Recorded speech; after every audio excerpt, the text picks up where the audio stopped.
우주 최고의 시사주간지 한겨레 21을 만드는 4명의 기자가 모였습니다. 1, 2, 3, 4. 4기자 지금 시작합니다. 안녕하십니까.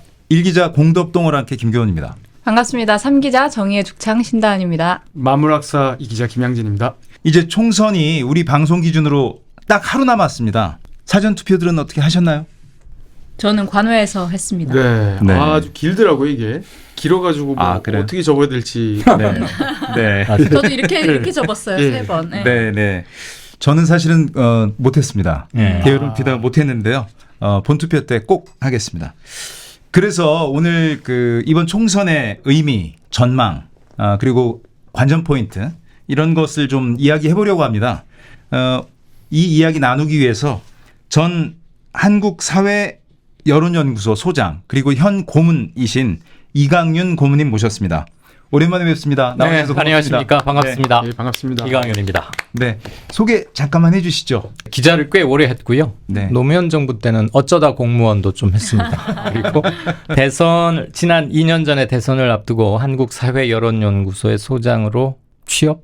아무튼 그렇게 네. 돼서 대선하고 지방선거를 치르느라고 매주 여론조사를 한 2년 3, 4개월가량 했고요. 지금은 고문으로 있습니다. 잘 네. 부탁드립니다. 네.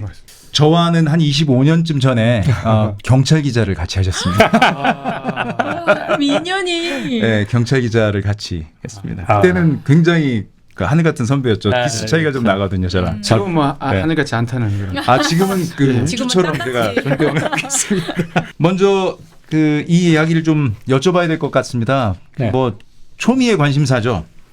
과연 이번 총선에서 어느 정당이 얼마나 의석을 얻을지, 여야가 각각 어느 정도 의석을 얻을지, 특히 이제 야당 전체가 200석 이상 되느냐, 이게 지금 큰 관심사가 됐습니다. 네. 어떻게 보십니까? 범야권, 그러니까 더불어민주당뿐만 아니라 지금 국민의힘을 제외하고는 모두 다 범야권으로 넣을 수 있겠죠. 네. 범야권이 200석을 살짝 미달하지 않을까.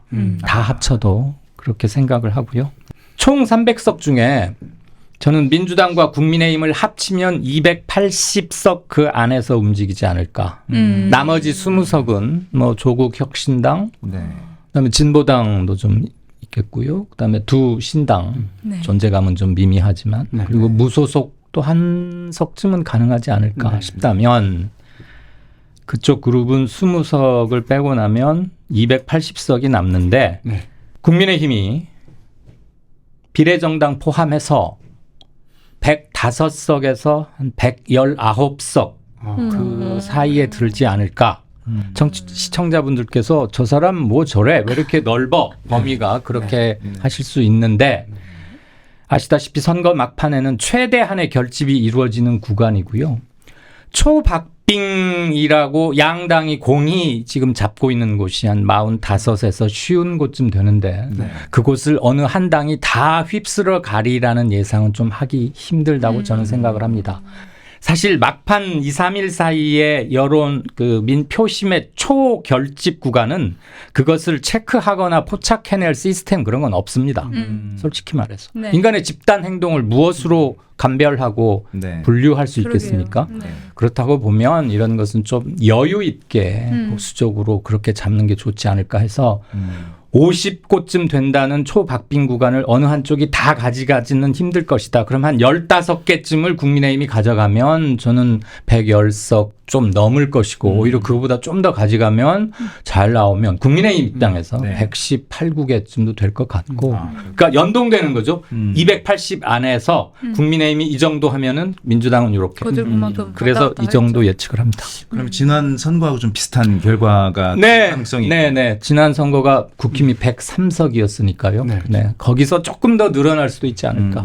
한동훈 비대위원장 입장에서는 어느 정도가 나와야지 뭐 잘 졌다 혹은 뭐 잘했다 정도 되는 젖잘싸. 그러니까 뭐 105에서 119 중에서 네. 요 정도면은 뭐 한동훈 괜찮겠다. 110 넘어가면 일단 지난번보다는 좀 늘어난 거고요. 그다음에 선거 막판 한 두세 주일 동안을 지배했던 의제나 네. 이슈는 역시 정권 심판 중간 평가해야겠다는 거 아니었습니까? 그렇죠. 그리고 막판에는 국민의힘 지도부 한동훈 위원장을 비롯해서 여러 사람들이 막 개헌 저지선이라도 해달라, 잘못했다, 고치겠다 이런 것을 계속했고, 심지어 어제는 권성동, 네. 윤상현 뭐 이런 분들도 와서 막 국회에서 기자회견을 했어요. 저도 약간은 네. 의외였는데. 의외였죠. 그만큼 네. 좀 다급하다. 네. 우선은 그게 맞을 거고요. 네. 둘째는 또 하나는 의외의 인물이 나와서 저렇게 호소를 함으로써 마지막 결집을 노리는 그런 것도 있겠죠. 어쨌거나 그렇게 해서 만약에 120석에 육박한다면 네. 선거 막판을 거의 지배했다고 해도 과언이 아닐 정권 심판론의 강력한 바람 치고는 꽤 선방한 거 아니냐라고 국민의힘에서는 말할 수 있겠죠. 그렇겠네요. 일단 지난번보단 많았고 일각에서는 야 이러다가 100석 미만으로 참패하는 거 아니야라는 소리도 일각에서 네. 야권 지지층에서도 나왔고 국민의힘 내부에서도 그런 우려가 일부 있었던 걸 감안하면 네. 그걸 감안하면 만약에 120석에 육박한다면 네. 네. 그들은 비교적 저기에서는 잘했다라고 할 수도 있을 거예요. 네. 그럼 저 반대로. 네. 야, 한동훈 이렇게까지 시켜놨는데. 이렇게까지 시켜놨는데 이거밖에 안 돼 하는 게 어느 정도 되면. 100석 깨지면 아, 100석 깨지. 그렇죠. 근데 네. 100석은 안 깨진다는 거 명백한 아닌데. 참소. 저는 그렇게 보는데 네. 모르죠. 네. 성난 국민들께서 네. 이번에는 아주 중간고사 세게 봐야겠어. 네. 심판 확실히 하겠고 물가 너무 힘들어. 나 사는 거 너무 힘들어. 근데요. 우리 중산층이 많이 몰락했잖아요. 네. 최근 한 1, 20년 사이에. 그리고 코로나 기간을 거치면서 중간 허리에 해당하는 분들 많이 계층 이동이나 힘들어지신 건 그렇죠. 사실이니까 맞습니다. 저는 이번 선거가 흔히 심판하는데 심판을 조목조목 핀셋으로 한번 엮어보면 불통이나 독선에 의한 정치 사회적 그런 불만도 크지만 못지않게 네. 물가고에 따른 하루하루의 고달픔 네. 그리고 정권이 바뀐 지가 2년이 다 되어 가는데 네. 언제까지 이전 정부 탓만 할 것이냐 네. 코로나 시기에 풀린 돈 탓만 할 것이냐 왜 우리는 고물가와 고금리에 따른 나의 실질소득 축소를 네. 언제까지 이렇게 무대책으로 할 것인가 그렇죠. 정권이 왜 바뀌었나라는 근본적 질문들을 많이 하시는 것 같아요. 네, 네. 그 말씀하신 대로 이제 여소야대에서 조금 더 선방하는 수준으로 간다고 해도 이제는 이제 그럼 앞으로 남은 2년 동안은 또 그 교착 상태가 그러면 계속 가는 거 아닌가? 그거 입장에서도 그건 국민들 입장에서도 사실은 이게 계속 가는 게 바람직할까? 뭐 이런 고민도 좀 들기는 하거든요. 핵심을 짚어주신 것 같아요. 제일 걱정되는 네. 부분이자 가장 소망스럽지 않은 게 그 지점 아닙니까? 네. 그냥 제 깜냥에 간단히 지난 2년을 정리하자면 실질적으로는 대선 연장전이었다. 대선은 2022년 3월 9일 끝났지만. 저녁에 네. 한가름 났고 끝났지만 네. 그 이후 진행되어 온 정국이나 국회와 행정부하고 관계, 전반적인 소통 이런 걸 보면 투표 행위만 필요치 않았지 계속 대선 대립 국면이었다. 맞습니다. 그리고 오늘에 이르렀는데 만약에 이번 선거가 그래서 의석 분포가 중요할 것 같아요. 네네. 어느 한쪽으로 완전히 기울어져 버리면 명백한 표심이자 민심의 표출이자 심판일 텐데 네. 해석하기에 따라서 최소한 우리가 진 건 아니야라고 할 수 있는 언덕이 좀 생긴다면 지금까지 해온 윤석열 정부와 윤석열 대통령의 스타일이랄까? 네. 사람 잘 안 바뀐다는 말 하잖아요. 그런 걸 비춰보면 앞으로 남은 기간 동안 썩 네. 소통이나 그런 차원에서 뭐가 나아질까 하는 우려를 떨쳐낼 수가 없는 거고요. 근데 만약에 어느 한쪽이 너무나 참패, 네. 90석 예를 들어서 네. 국민의힘이 다 합쳐가지고도 90석 아래로 만약에 간다면 네. 이건 정말 헌정사상 이렇게까지 기운 건 없잖아요. 그렇죠. 네네. 그럼 명백한 그 국민들의 의사 표시죠. 레드 카드, 뭐 옐로우 카드 이런 그렇죠. 건데 레드 카드죠. 그건. 그걸 받고서도 안 변할 수 있을까? 안 변하긴 힘들 것이다. 안 변한다면 그건 국민에 대한 도전인 거고요. 네. 그렇지 않고 110개에서 120개 사이 왔다 갔다 해가지고 해석하기에 따라서 이러면 네. 서로 적어도 난 지지 않았어. 네. 그리고 일각에선 지금 200석 이상으로 좀 크게 이겨서 네. 우리가 의회를 완전히 하자 이런 여론이 분명히 있잖아요. 그렇죠. 예. 그분들은 약간 실망할 수 있는 숫자 아니겠어요? 그렇죠. 그래서 전 그게 참 걱정스럽습니다. 그럼 만약에 그 180석 정도 그 야권이었고 말씀하신 것처럼 한 20. 그러니까 110에서 120 정도를 그 여권이 얻는 그 상황에서 예. 뭔가 이거를 이렇게 타개할 수 있는 여당이나 대통령으로서 이걸 타개하고 야권으로서 타개할 수 있는 그런 방안이 있을까요? 저는 이미 윤 대통령과 용산 그리고 현 집권 여당에게 국민들이 한번 1차 경고장은 보냈다고 생각합니다. 작년이었나요? 서울 강서구청장 그렇죠. 재보궐선거가 굉장히 표 차이가 크지 않았습니까? 네, 거기에는 물론 투표 참여자는 강서구청 주민뿐이긴 했습니다만 네. 그것이 상징하는 왜 선거라는 건 상징이잖아요. 그렇죠. 네. 그럼 거기에서 우리가 읽어낼 수 있었는데 그 이후로도 크게 바뀌지는 않은 것 같고요. 네. 민의를 얼마만큼 존중하느냐. 네. 선거 때만 정치의 주체는 국민 여러분이고 모든 정권은 국민으로부터 나온다고 하지만 선거 끝나면 곧 서로가 그 말을 잊어버리는 것이 한국 정치의 비극이 아니었나 싶은데 요것을 질적 변환시키는 계기로 작용해야 하지 않을까 이번 총선이. 결과가 어떻게 나오든. 그렇지 않으면 시간과 돈을 어마어마하게 쏟아붓어서 몇 년에 한 번씩 하는 선거인데도 별 의미가 없잖아요. 그렇죠. 네네. 바뀌는 게 없으면. 맞습니다. 근데 아까 저기 뭐 대통령이 뭐 국민하고 이제 뭐 싸우려고 들겠냐 그랬는데 지금 많이 싸우고 있는 거 아닙니까 국민들하고? 그런 생각도 좀 들거든요. 싸우고 있죠. 뭐 예. 거부권 같은 것이 예. 눈에 보이는 그렇죠. 다툼인 거고요. 한쪽이 아무리 말을 해도 모르쇠로 일관하는 것 자체가 사실은 상대를 인정 안 하는 거니까. 그런데 실은 이번 총선 결과를 두고 집권 여당이나 용산 측에서는 우리가 계속 우리 하고자 하는 식으로 남들은 마이웨이라고 비판하겠지만 우리는 하고자 하는 식으로 가려는 힘을 확보하고자 했을 거예요. 네. 네. 근데 그게 좌절된다면 네. 결국은 존중하고 합쳐야 되는 게 아니겠습니까? 그럼 만약에 이번에 상당히 스코어가 안 좋은데도 국정 운영 스타일이 바뀌지 않는다면 네. 거기에서 그냥 멈추고 좌절감만 갖지는 않을 것 같고 네. 국민들께서 좀 더 다양하게 그리고 강도 높게 네. 의견들을 내시지 않을까요? 그래서 사실 200석의 다양성이 되게 중요한 것 같아요. 그러니까 그전에는 이제 어쨌든 민주당이 이제 아주 과반 그 이상을 차지하다 보니까 이제 민주당 입장에서 이거를 이제 정권 심판으로 쭉 끌고 가면서 법안을 일단 안 될 거 알고 통과시켜 버리고 그럼 대통령실에서 거부권 행사하고 이런 그냥 강대강의 대치만 있는 예. 민생을 풀어내는 방식이 아니고요. 근데 만약에 말씀하신 대로 그 200석이 좀 다양해진다고 하면 이 안에서 또 협치가 불가피할 것이고 어느 한 당이 정말 정권을 심판하려 뭐 부상한다? 혹은 내 안티테제로서만 기능하지는 않을 수도 있겠다 이런 기대도 하거든요. 네. 터무니없는 거 아니요. 아실까요? 기본적으로 예. 100% 동의하고요. 네. 어느 누구도 방금 신 기자 말씀에 넣으라고 하긴 힘들 겁니다. 다만 우리가 구두선에 그치는 거는 너무나 많은 허탈감과 정치적 무력감, 혐오감 같은 걸 주잖아요. 네네.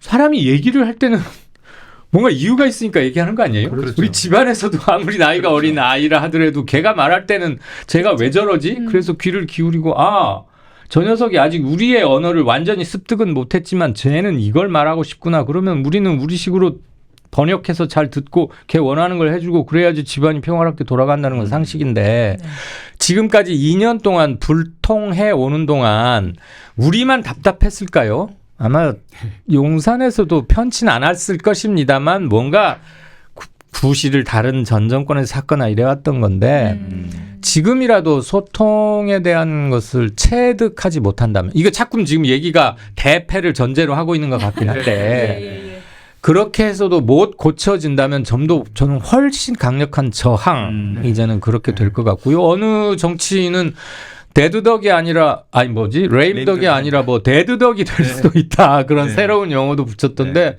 저는 전혀 그 가능성이 없는 거리라고 생각하지 않습니다. 진짜 다만 그 의미군요. 지경까지 가면 서로 너무 비참해지잖아요. 그러니까요. 서로 너무 그렇죠. 피곤해지고. 네. 맞습니다. 국민들만 피해보죠. 그 지금 조국당이 이번에 돌풍을 일으켰습니다. 이번 선거 막판에 가장 뭐 중요한 어떤 변수라고 할 정도로 큰 어떤 그 바람을 일으켰는데 이번 총선에서 몇 석이나 얻을까요? 그리고 총선 뒤에 조국당이 어떤 역할을 할 거라고 보십니까? 이번 선거 원픽을 꼽으라면 조국 혁신당 그렇죠. 같고요. 네. 그것이 게임 체인저였습니다. 네. 아, 그렇게 보세요. 자기들이 얻을 수 있는 의석을 저는 한 13석에서 많으면 14석 정도로 보는데 네네. 의외로 많은 의석만을 말하는 게 아니고 민주당에게도 새로운 기회를 줬고 네. 두세 당은 거의 존재감 없이 밀려나 버렸고 조국 혁신당에 의해서 그렇습니다. 그리고 비교적 분위기가 나쁘지 않았던 국민의힘도 조국 혁신당과 그 언저리에 터졌던 뭐 청와대 수석의 이상한 말 그다음에 뭐야 저 대사가 이렇게 갑자기 왔다 갔다 한 거 그다음에 무슨 세상에 해외 토픽 감일 파 한 뿌리에 얼마 이런 것들이 한꺼번에 겹치면서 이게 폭발하는 포인트가 됐던 것 같고요. 네. 가장 중요한 것은 지속 가능성 같습니다. 맞습니다. 정당으로 기능하려면 네. 이번에 꽤 많은 수를 얻고 잘하면 다른 정치 그룹과 합쳐서 원내 교섭단체 같은 것도 할 수야 있겠지만 민주당과 국회 운영에서는 기회를 같이 하긴 할 텐데 이 네. 정당이 4년 후에 5년 후에도 후보를 낼 수 있고 또 하느냐 네. 그러기 위해서 이미 몇 가지 정책 같은 걸 내놓고 있다고 보고요. 그렇죠. 개인적 복수만 하려고 출마하거나 당을 만든 것 같진 않아요. 그러면 당이 구심이 되려면 일단 하부 구조인 당원이 튼튼해야 하는 것이고 둘째 정책적 메시지를 계속 내야지 네. 비전을 줄 수 있는 거 아니겠어요? 그렇죠. 저는 열심히 노력하리라고 보고 몇몇 사람이 뭐 교도소인가 그런 데 갈 수 있겠지만 대타도 계속 준비해 놨다고 하니 지켜봐야겠죠. 아니, 대표가 일단은 기본적으로 좀 20명이 준비되어 있고요. 그 중에 이제 10몇 명이 될 가능성이 있는 네. 거죠. 네. 예.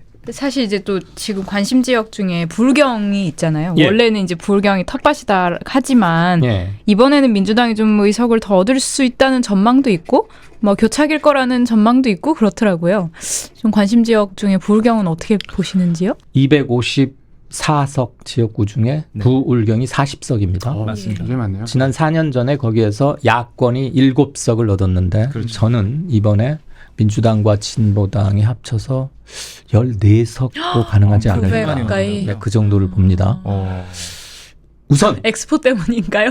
그 말씀. 우선 이른바 정권 혼 좀 내야겠다. 심판론이 특정 지역을 비껴가지는 않을 만큼 전국적으로 광범위하고 상당히 강도가 강하다는 네. 점을 하나 들겠고 또 하나는 말씀하셨던 것처럼 부산 엑스포에 대해서 현 정부가 굉장히 정력적으로 노력을 많이 하고 하겠다고 비전도 많이 줬는데 하다 보면 유치 못할 수도 있죠.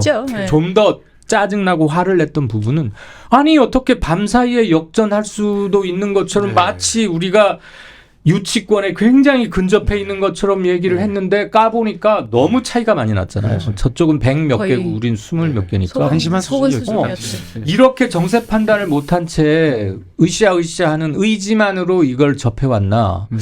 현 정부가 무슨 국정 운영 능력이나 관리 능력이 참 이거밖에 안 되나 그래서 많이 좀 언짢아 하시는 것 같고 네.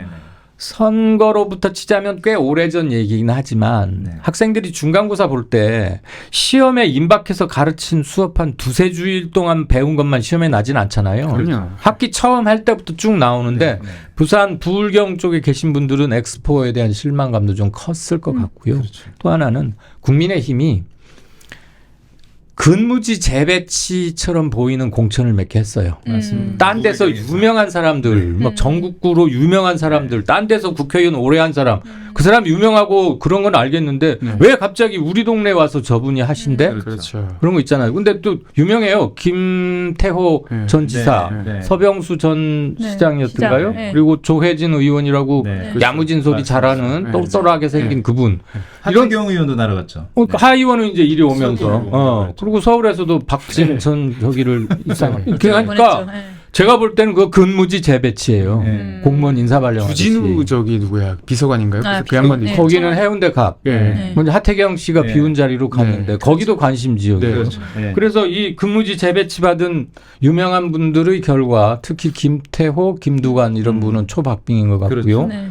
그다음에 진보당이 네. 울산과 부산에서 하나쯤 얻을 수 있을 그렇죠. 것 같기도 네. 하고. 그다음에 또 한 사람 그 이상한 말 하다가 쫓겨난 저 후보 뭐 쫓겨난 네. 예예예 네. 그 젊은 자꾸 뭐 사람. 1호 뭐 뭐시기라고 네, 맞아요. 예, 하는. 근데 대통령한테 그새 전화 지금- 받았다고. 네. 그 사퇴 안 해가지고 네. 표가 갈려서 거기도 뭐 민주당이 그렇죠. 어부질인지 뭐 이상한 소설 썼던 분 아닌가요? 그 야설 같은 거? 아, 네, 맞을 네. 거예요. 네. 네, 재주가 많으신가 봐요. 소설뿐 아니라 이상한 소리를 좀 많이 하는 네. 사람이죠. 네. 그럼 지금 거기도 넘어가게 생겼다는 거 아닙니까? 아니 혹시 그러면 혹시 대통령이 네. 나무심으로 가신 게 아니라 걱정돼서 가신 거 아닙니까 혹시? 사전 아중목이래. 투표하러? 그게 아마 나무심으로 간 거 맞죠? 그럼요. 그렇게 읽어야죠. 우리가 그 공무 출장 맞는데요. 네. 간 김에 이제 네. 제가 부울경이 어렵다는 얘기도 들으니 저도 네. 힘을 왔습니다. 실어주러. 알아서 좀 네. 해주세요. 음. 나무는 맞습니다. 또 관심 지역이 있습니다. 수도권하고 그 충청. 그러니까 사실은 우리 그 선거에서 변하는 지역은 수도권, 충청, 부울경 정도라고 보지 않습니까? 네. 지금 수도권하고 충청은 어떻습니까? 지난번에 수도권은 민주당이 압승을 했습니다. 그렇습니다. 103대 16이었어요. 그리고 충청은 20대 8이었습니다. 네. 그러니까 거의 거기도 2배 이상 이긴 거죠. 이번은 어떻게 되겠습니까? 두 분. 우선 수도권이 122석입니다. 네네. 지역구. 저는 서울, 경기, 인천 이렇게 해서 국민의힘이 초박빙 지역을 다 놓친다면 네. 서울에서 한 잘하면 7개, 경기에서도 한 잘하면 7개. 물론 좀 더 늘어날 수는 있지만 네. 그다음에 인천에서 하나 또는 둘 그렇다고 보면 16개가 채 안 되지 않을까. 그럼 민주당이 수도권에서 100석을 넘긴다는 건데 그렇네요. 그건 일단 압승은 맞고요. 그렇겠네요. 네, 네. 충청이 28석인데 예. 충북은 민주당이 대대로 좀 힘들어 해왔던 네. 곳이고 충남은 지난 4년 전 선거에서 아주 엄청난 대승을 네. 했는데 하나하나 경합지라는 곳을 이렇게 들춰보면 지난번과 크게 달라지기는 힘들겠다는 생각이 들고요. 충북 네. 같은 데는 양쪽 다 선수 교체를 했어요. 주로 네. 두 당이. 그래서 어느 한쪽이 원사이드에게 이기리라는 말을 하기는 굉장히 힘들고 돌아가는 판세는 국민의힘이 충청에서도 쉽지는 않겠다. 충남, 충북 합쳐서 네. 그런 얘기가 나오니까 지금 국힘 지도부나 이렇게 힘들어하는 거예요. 아 이거 식목일날 그 부산 말고 충청도 좀 가셔야 됐었던 게 아닌가 하는 생각이 좀. 근데 충청도도 그 전으로 갔습니다. 자기 고향까지 갔습니다. 기자님들 부산. 보면 제가 여쭙고 네. 싶었는데 예. 대통령이나 양당 대표 이런 사람들이 어디 갔다 오면 네. 효과가 있나요? 아, 그 지역에 미치는 영향. 지지율이 높았을 때는 효과 있죠.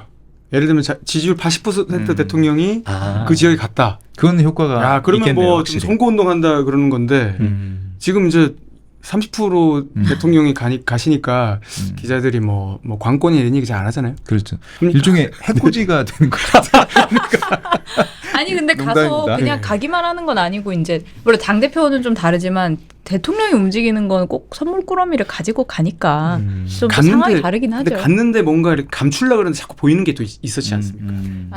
그렇죠. 자꾸 옆에 누가 대파- 계셔야 되는데 아, 그렇죠. 맞습니다. 아, 계셔야 되는데 안 계시니까 허전했습니까, 마음이? 안 계신다는 게 자꾸 보이더라고요. 아, 그게 참 그거는 희한한. 이제 좀 네. 예. 그 녹색정의당 보면 네. 어떻게 보면 그러니까 예. 한석도 안 나온다 이런 뭐 분석도 있더라고요. 아주 아니, 비관적인 잠깐. 전망도 있죠. 예. 예. 그래서 그 아까 20석을 쭉 읊으실 때 녹색 정의당이 안 나왔어요. 그래서 제가 혹시 까먹으셨나? 예. 아니 까무셨던 것 같아요, 그죠? 예. 아니야. 진짜 안 나올 것 정의당에다가 같아서 그러신 환경운동하는 것 녹색당까지 합쳐서 이번에는 지금 녹정당 이름으로 네. 참여하고 있잖아요. 네. 그 두 당의 지지자들과 일하시는 분들에겐 정말 죄송하지만 아이고. 저는 조금 박한 점수를 드릴 수밖에 없는 5석 미만. 아, 5석이 아니고 아니고 아마 한석도 또 힘들지 어려울 않을까. 거라는. 예, 그냥 말씀드릴게요. 네. 지역구에서 가장 우리가 주목할 분은 심상정 후보인데 예. 고향갑을 진보 정당의 하나의 무슨 발신지이자 보루처럼 만든 혁혁한 전과가 있지만 이번에는 1등은 아닌 것 같아요. 그렇죠. 한석 뽑으니까 네. 한 사람 뽑으니까 좀 힘들 것 같고 비례에서 배출하려면 3%를 얻어야 되잖아요. 네. 네. 정당 득표율로 현재 선거법이. 그렇죠. 근데 지금 나오는 거 보면 그러니까 물론 여론조사의 군소정당 득표율이 실제 투개표를 해서 까보면 이퀄되는 일은 별로 없습니다. 네, 네. 네. 그래서 뭐 제가 이 차가 말씀을 많죠. 좀 드리기 네. 힘들지만 그러니까 여론조사와 투표의 가장 큰 차이가 기권자들을 못 잡아내는 거예요. 그렇죠. 투표는 기권자가 분명히 존재하는데 대선처럼 투표율이 높아도 기권자가 20%를 넘는데 여론조사는 전체 인구 축도돼서 대상을 하니까. 네. 그래서 이런 추세라면 3%가 정말 아깝게 못 달성할 수도 있겠다. 그러면 네. 한석이 안 되는, 안 되는 거죠. 거죠. 지역에서 지고 비례에서도 못 얻으면. 그렇죠. 네. 그리고 정의당이 한 3가지 정파쯤으로 이렇게 분열돼 있는 거 아니에요? 일부 그룹은 사회민주당이라는 네. 이름으로 나가 있고 아무튼 예전에 우리가 흔히 말해오던 네. 지난 4년 전에 9.7%를 얻었던 그 정의당의 주력이 이렇게 두세 개로 나뉘어져 있기 때문에 좀 분산돼 있긴 합니다만 녹색정의당 이름만으로는 자력 당선자를 내기가 의외로 굉장히 버거워 보인다. 많으면 한석. 그래서 제가 아까 말씀 안 드렸습니다. 저는 사실 그런 생각이 들어요. 제가 뭐 진보 정당에 대해서 하고 뭐 당원도 아니고 아무것도 아니지만은 그냥 보면서 과거에 이제 뭐 노회찬, 심상정 같은 사람이 비례로 된 다음에 지역에 나와서 당선이 되기도 하고 이런 뭐 선순환이라 그럴까 이런 게 그렇죠. 있었잖아요. 네. 근데 유호정이나 장혜영 같은 사람은 사실 비례로 돼서 그런 선순환 트랙이 못 탔잖아요. 그렇죠. 그게 뭐 때문입니까? 그러니까 이거를 뭐 이제 우리가 뭐 좀 고민해 봐야 될 문제 같기도 한데 이게 뭐 어떤 뭐 위성 정당에 참여 안 했기 때문인가요? 아니면 뭐 이 윤석열 대통령이 워낙 또 이렇게 좀 이렇게 반동으로 가다 보니까 어떤 진보 정치가 이게 운실의 폭이 네. 좁아졌기 네. 때문이 아닌가 여러 가지 분석들이 있지 않습니까? 좀 어떻게 보십니까? 우리 정의당이 예. 그동안 진보 정치권의 여러 흐름 중에서 굳건하게 20년가량 그렇죠. 아주 주요한 포션을 차지하고 있었던 건 맞는데 그럼요. 통진당 사태로 진보당 이번에 진보당으로 네, 네. 다시 컴백은 합니다만 통진당 사태 이후로는 오히려 진보 정치권의 적자이자 제일 큰 규모 집단이라고 해왔는데 그렇죠. 말씀해 오신 대로 뭐 유시민도 한때 그렇죠. 했었고요. 맞습니다. 노회찬, 심상정 이런 분들의 개인기에 의한 명맥 유지가 좀 많았었고 대중 속으로 광범위하게 착근을 확산시키는 건 힘들었다. 지지세가 어느 정도를 점했던 건 분명한데 그로부터 더 이상 천장을 깨고 가지 맞아요. 못한 점 하나 있었고 그러면서 진보 정의당 내에서 노선을 둘러싸고 또는 사상 투쟁도 일부 가입된 것 같고 헤게모니 투쟁도 동시에 맞습니다. 벌어졌고 그다음에 페미니즘이나 어떻게 바라볼 것인가에서 대중들의 정서와 접목하는데 조금 실패하고 스텝이 꼬인 점은 있는 것 같다. 네. 그러면서 문재인 정부 5년 동안 정의당이 여러 가지 면에서 스탠스의 비판을 받았던 건 많이 알려져 있는 네. 것 같고요. 네. 그것을 제대로 수습하지 못한 채 분열이 됐고 네. 그다음에 말씀 김 기자 하셨던 대로 스타 플레이어급이 비례로 일단 원내에 와서 독특한 자기 아이덴티티를 분명히 함으로써 지역구도 깨고 그래서 이를테면 뭐 창원의 성산 같은 지역구라거나 그렇죠. 고향 이런 데를 하나씩 개척해서 해왔는데 그거를 후발 주자들이 승계하지 못했고 네. 대중들로부터 이반됐던 게 큰 것 같아요. 네. 그 페미니즘을 둘러싼 유호정, 장혜영 이런 의원들의 주장이 대중들의 접점을 만들지 못하니까 확산성을 갖는데 실패했고 네. 분열해버린 거 그거 네, 아닌가. 네. 근데 저 같은 사람 한둘이 뭐 이렇게 짧게 몇 분으로 정리할 것 같지는 않고 네. 이건 한겨레 네. 21에서 네, 네, 기사를 써주시면 알겠습니다. 저희가 공부하겠습니다. 좀 더 관심 갖고 하겠는데요. 요거만 한번 추가로 여쭤볼게요. 지금 그 정의당이 이렇게 그러니까 몰락할 위기에 놓인 것과 달리 진보당이 약진할 가능성이 있거든요. 네. 말하자면 이번에 보면 정의당은 상당히 원칙주의적인 입장, 그렇죠. 이를테면 연합정당과 관련해서 진보당은 굉장히 현실주의적인 입장 이런 거 보였거든요. 그 진보당은 어떻습니까? 그 노선 이 선거에 관련해서. 그 일단 위성정당이라고 하는 건 이번에도 해서는 안 되는 거였는데 네. 어떻게 하다 그렇게 가버렸으니까 네. 저는 법을 바꿔서라도 위성정당은 반드시 없애야 되겠다. 네. 그다음에 준연동형이 아니라 네. 준자를 뗀 연동형으로 연동형으로 완전히 가야죠. 감으로써 네. 이렇게 해야 되는 숙제를 남겼다고 보고요. 진보정당이 거의 괴멸 상태에도 있었는데 네. 이번에 비례 위성정당에 참여함으로써 당선권을 분배받은 건 그 참여했던 여러 타 당과와 민주당과 협상의 결과이니까. 그렇죠. 그리고 지역구에서 지금 2석 정도를 바라볼 수 있을 만큼 그렇죠. 그래서 충성도 강한 노동 정치권의 핵심으로서의 기능은 여전히 하고 있다. 네. 그다음에 국민들께서 통진당에 대한 안 좋은 기억을 많이들 갖고 계시긴 한 것 같은데 네. 그게 진보당으로 당명을 바꾸고 조금 궤도를 바꿨다. 그 궤도를 바꾼 것 같지는 않지만 그 과정에서 아직까지 인식하시는 데는 크게 나쁘지는 않으니까 지금 이 정도를 하고 있는 것 같아요. 어쨌거나 원내에 교두보를 마련할 건 거의 확실해 보이고 네. 이분들이 앞으로 향후 4년 동안 의정에서 법안에서의 태도 이런 것의 여하에 따라서는 그 차후가 정해질 수 있지 않을까. 네. 정의당과는 완전히 다른 모습. 그렇죠. 그렇죠. 사실은 진보 진영에서는 진보당의 그런 행보를 처음에 많이 비판했었어요. 그랬겠죠. 그렇죠. 예, 네. 근데 지금 어쨌든 까놓고 보니까 결과는 이렇게 그렇죠. 그래서 돼버려가지고. 가장 정말 원칙을 잘 단연우뚝하게. 견지했는지에 대해서는 전 내부에서도 많은 논란이 있는 걸로 듣고 있거든요. 그렇죠. 그리고 그거는 선거 이후에도 내부적으로 사실은 평가해야 되는 맞습니다. 문제이죠. 예, 아니 그렇지 그렇죠. 않으면 결과주의가 돼버리니까. 그렇죠. 사실 저희 또 개혁신당하고 네. 우리 비록 이제 조금 존재감이 이제 너무 떨어져 네, 버렸지만 새로운 미래 여기도 좀 마지막으로 이야기 좀 듣고 갈까요? 네, 올 1월 초에 갤럽 같은데 조사를 보면 국힘 민주 다 싫다. 네. 다른 제3지대 정당 필요하다고 응답하신 분이 20에서 심지어는 24%에 이를 때도 있었어요. 그러면 잠재적으로 양당 구조를 깰 수 있는 제3당의 출현을 바라고 표를 줄 의사도 있다는 분이 유권자 5명이나 4명 중에 1명이니까 밭은 굉장히 넓은 편이었는데 네. 이들은 전략을 제시하는데도 실패했고 네. 빅텐트인지 스몰 텐트인지를 집을 짓다가 부수고 일단 텐트 안에 들어왔다 다시 집 나가고 이러는 통에 유권자들에게 믿음을 전혀 주지 못했다. 네. 그러다가 조국 혁신당이라는 하나의 키 메시지만 계속 강조하는 대체제가 거에서 나타났죠. 밀려가지고 지역구에서 일단 게임이 안 되니까 전국구에서 저 비례대표에서도 지금 한석 얻기가 힘들 것 같다는 거 아니에요? 네네. 글쎄요 개혁신당 조금 높지 개혁신당은 않습니까? 한 3% 이준석 이상 나오는 것 대표 같은데? 정당은 비례로도 하나쯤 네. 할 것 같은데 이낙연 대표가 만든 거기는 지역구도 힘들 거고 비례도 좀 힘들지 않을까. 그렇다면 지속 가능성에 물음표가 달리는 지경인 것 같아요. 네, 그래서 양당 구조의 문제점을 인지하거나 필요성을 갖고 계시는 분들은 의외로 많은데 네. 그것을 제대로 엮어낼 나눠지 못했다. 원석을 꿰일 줄을 지금 정치권에서는 못 만들고 있는 거 아닌가. 그렇군요. 그래서 그 반사 이익을 조국 혁신당이 그렇죠. 받은 게 아닌가 네, 싶습니다. 뭐 보니까 오늘 또 뭐 이제 본 투표에서 네. 얼마나 투표할까 이게 또 굉장히 맞아요. 관심사죠. 그 누구죠? 김민석 의원인가? 그분이 뭐 사전 투표를 마쳤다고 뭐 오늘 또 뭐 목표라고 해명했습니다. 네. 31.3%가 목표였다. 근데 이제 그게 이제 딱 맞췄던 네. 거잖아요. 어떻게 0.02%? 그러니까요. 그러니까요. 그래서 뭐 운이 좋았다 뭐 그런 네. 얘기를 하는데 네.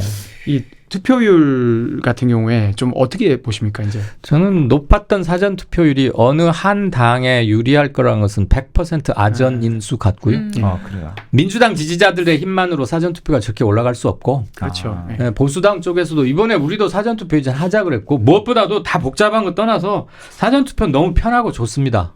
그거 안 할 이유가 없죠. 그렇죠. 앞으로도 계속 늘어날 것 같고 투표율이 지난 4년 전에 66.2%인가 그래가지고 역대 총선은 최고였는데 네. 거의 거기에 육박하지 않을까 저는 그런 생각을 하고 아무래도 육박하면 투표 동인이 좀 더 큰 정치 그룹 네. 아무래도 이번 선거를 꿰뚫은 메인 아젠다는 정권 중간평가가 네. 아니겠는가. 네. 중간평가가 너무 승하니까 위기론에서 결집을 하는 것이고 그렇다고 보면 투표율이 높을수록 민주당에게 나쁠 것 같진 않아요. 네. 몇 %까지 갈까요? 지금 뭐 65에서 70. 김민석 씨한테 물어봐야 정확할 것 같은데 한 뭐 65% 넘고 67, 8 65에서 한 67, 8 사이 아닐까요? 70%까지는 안 가겠군요. 모르겠어요. 아침에 그분이 얘기를 하셨더라고요. 뭐 뭐라고? 70 몇 %라고. 아, 그래요? 이번에 맞추면은 근데 그것도 저기 이제 가게 하나 차리셔야 되겠다. 그것도 이제 목표라고 했는데 아, 71%인가 뭐 이렇게. 그러다. 그 여론조사가 지금 7일부터 이제 네. 공표가 금지되었어요. 예, 예. 근데 이 기간에 사실은 무슨 일이 일어날지 모른다. 좀 혹시 일반적으로 좀 통상적으로 우리 예측하기는 어렵지만 여론조사와 크게 이반되는 결과가 나올 수도 있을까요? 깜깜이 기간 중에요. 네네. 야 무슨 무슨 크로스? 네. 이렇게 뒤바뀌는 거 있지 골든 않아? 크로스 그런 이렇게. 얘기들을 네. 많이 하셨잖아요. 네. 예. 네. 그런데 실제 데이터를 보면 네. 없는 것 같아요. 아. 한 번 있을 뻔했던 게 네.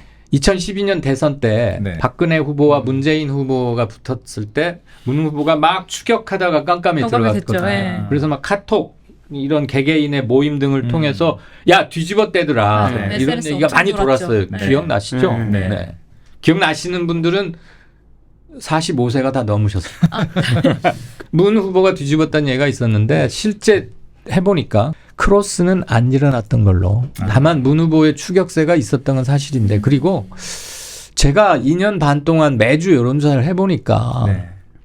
의외로 네. 일주일 사이에 뭘 바꾸시는 분이 그렇게 많지는 그러니까 않은 것 거의 같아요. 너무 며칠 안 남아가지고. 그러니까 옷 사러 가서 이 색이나 저 색이나 하는 훨씬 것과는 있지만. 달리 꽤 진중하게들 보시는 게 아닌가. 아. 근데 희망이 얹혀져서 바뀔 수도 있다. 그리고 양 진영이 결집시키려고 네. 그런 말을 많이 하시는 게 아닌가. 알겠습니다. 예. 그 고맙습니다. 오늘 저 네. 아주 시원시원한 예. 네. 명쾌한 너무 말씀 즐거웠습니다. 너무나 그 잘 들었습니다. 근데 말씀은 시원시원하고 명쾌했는데 지금 상황이- 예상하신 결과는 앞으로 아니, 우리가 방금 그 말씀하시지 3년 않습니까? 동안도 네. 지난 2년 동안에 풀어야 그런 되는 상황이 지속될 수도 있겠다는 우려도 들고 한편으로는 네.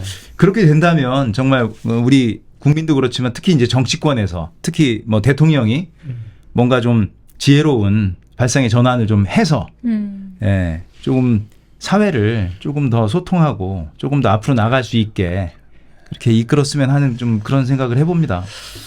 참 답답합니다. 아니 암담한 것 같아요. 아니 그러니까 뭐 110석밖에 안 돼도 뭐 부자 감세 뭐 이런 거 안 바꾼다는 거잖아요. 그래요. 그거 할 수 있습니다. 네. 그거는 뭐 법을 개정하지 않아도 할 수 있으니까. 그러니까 뭐 긴축제 우리 기조를 답답해하는 바꾸지 부분들 있잖아요. 않- 그런 거를 안 바꾸고 계속 할 수도 있다는 거 아닙니까? 예. 그러니까 자기 이제 권리라는 거죠. 네. 이 결과를 보면 네. 저는 뭐 좋은 마음이 생겨서 네. 태도를 좀 바꿔서 좋은 정치 할 것으로 대통령을 비롯해서 여당도 야당도 기대를 해봅니다. 오늘 그 좋은 말씀 많이 주셨으니까 이 말씀 바탕으로 해서 우리 그 주권자인 시민들도 좋은 선택 해주시기를 기대하겠습니다. 네. 투표를 오늘 부탁드립니다. 네. 이 고모님 오늘 나와주셔서 정말 고맙습니다. 아유, 별 말씀을요. 한겨레 TV의 명성과 깊이와 예측력에 누가 되지 않았으면 좋겠습니다. 들어주셔서 감사합니다. 오늘 우리 2부 어떤 내용 준비되어 있죠? 우리 전주천 네. 우리 많이들 가시죠? 네. 전북 전주천의 그 벌목 현장에 대한 이야기를 한번 해보려고 합니다. 이렇게 1부 마무리하겠습니다. 고맙습니다. 감사합니다.